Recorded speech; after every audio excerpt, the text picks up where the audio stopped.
গুন্ডা মাফিয়ার বিরুদ্ধে আমি লড়াই করেছি, আবার লড়বো যতদিন থাকবো। আর এবার তো লড়তে হবে না, ভেতরে ঢোকাবো, কারণ ক্ষমতায় আসবে বিজেপি, পশ্চিমবাংলায় পরিবর্তন হবে।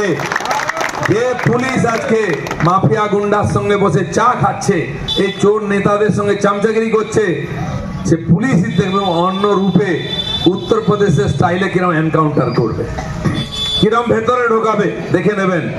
4 তারিখের পরে মে মাসের সব পাল্টে। পুলিশের যে তদন্ত চলছে সেই তদন্তে চাঞ্চল্যকর তথ্য ইতিমধ্যে উঠে এসেছে। প্রথমত, যে গড়িয়া অঞ্চলে একটি সাট্টার থেকে প্রথম গণ্ডগোলের সূত্রপাত, এবং সেখানে এই সাট্টার থেকে এই যে গণ্ডগোল সেটা দীর্ঘদিন ধরে চলছে। এমনকি একটি সূত্র মারফত এটাও জানা যাচ্ছে যে যার মৃত্যু হয়েছে সেই রাহুল দে, তাকে 10 দিনের মধ্যে খতম করে দেওয়ার মতন হুমকিও দেওয়া হয়েছিল, এবং সেই মর্মেই দেখা যাচ্ছে গতকাল রাহুল দে তাকে খুন করা হয়।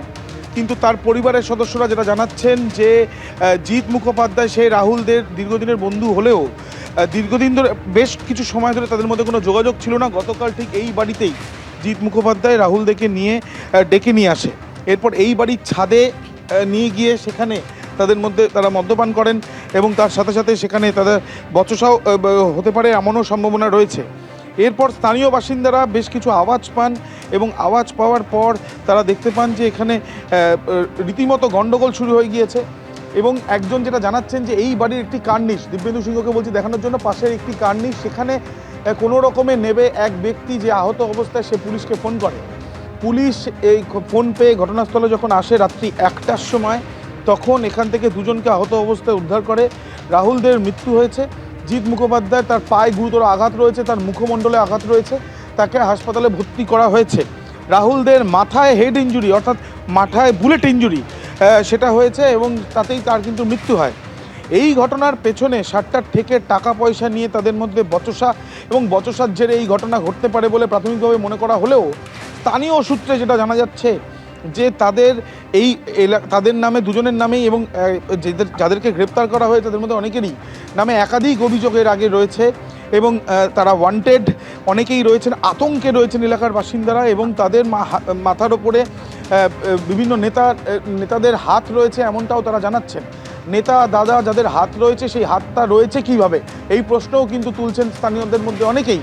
এবং এলাকায় যে আতঙ্কের বাতাবরণ তৈরি হয়েছে, খাস এই যে জনবসতিপূর্ণ অঞ্চল, তার ছাদে এরকম গুলি চালানোর পর শুধুমাত্র থেমে যায়নি, তারপরেও দেখা যায় যে বাইকে করে বেশ কয়েকজন আসে, এবং এসে তাদের বিরুদ্ধেই অভিযোগ যে তারা গুলি চালায়, এবং পরবর্তীকালে সেই বাইকগুলোকে ভাঙচুরের ঘটনা ঘটে।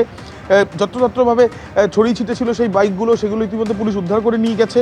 এবং তার সাথে সাথে 4 জনকে যে গ্রেপ্তার করা হয়েছে তাদের মধ্যে অনেকেই এখানে যেই জায়গায় ঘটনা ঘটেছে সেখান থেকে দূরে থাকেন।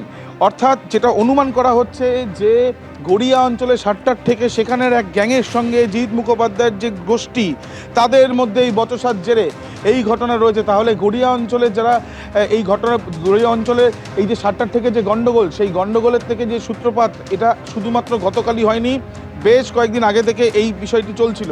এখনও পর্যন্ত পুলিশ এখানে মোতায়েন রয়েছে, এবং তার সাথে সাথে আমরা দেখছি যে পুলিশের তরফ থেকে বিষয়টা খতিয়ে দেখা হচ্ছে। কিন্তু কীভাবে এই ঘটনা ঘটলো রাত্রিবেলা, স্থানীয় বাসিন্দা থেকে আরম্ভ করে যারা এই যে বিল্ডিংয়ে থাকেন, তারা প্রত্যেকেই সন্ত্রস্ত অবস্থায় রয়েছে। এবিপি আনন্দ, এগিয়ে থাকে, এগিয়ে রাখে।